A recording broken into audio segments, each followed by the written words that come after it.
Kecelakaan yang menewaskan pengendara sepeda motor di wilayah hukum Polres Tabanan kembali terjadi Rabu 15 November.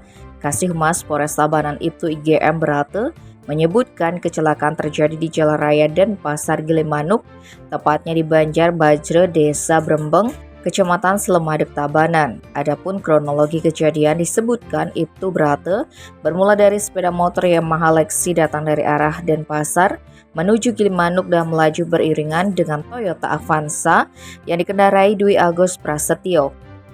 Sesampainya di lokasi, Yamaha Lexi yang dikendarai korban Gede Chandra Kusuma hendak berbelok ke kanan, sehingga mengurangi kecepatan dan memasang lampu sein kanan. Namun karena jarak antara kedua kendaraan terlalu dekat, Avanza yang dikendarai Dwi Agus menabrak sepeda motor korban dari belakang. Tepat saat bersamaan dari arah Gilimanuk datanglah Toyota Innova yang dikemudikan Wayan Wardana. Karena laju Toyota Innova cukup kencang dan korban jatuh cukup cepat, maka korban Chandra Kusuma yang sudah dalam posisi jatuh terlindas Toyota Innova. Setelah kejadian tersebut, pengemudi Avanza dan Innova pun langsung dilakukan proses pemeriksaan di Polres Tabanan. Sedangkan korban meninggal sudah dibawa pulang oleh pihak keluarga. Tim Bali Express melaporkan.